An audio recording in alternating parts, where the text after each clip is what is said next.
We're in these hot summer months and it's time to take your grilling either outdoor or, well, in my case, indoor with this delicious citrus-based cilantro and orange grilled chicken. Now here's an important tip before we get started.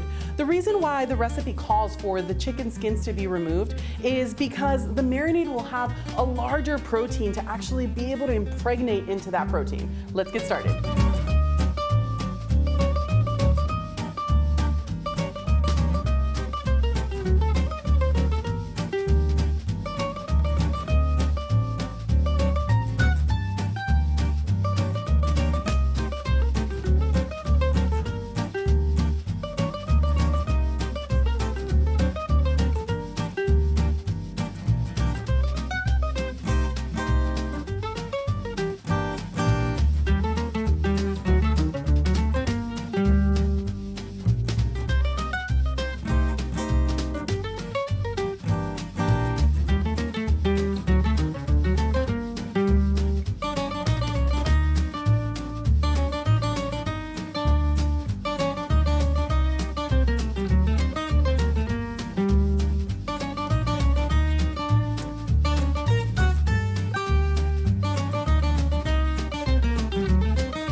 Well, what did you think? Are you ready for summer grilling?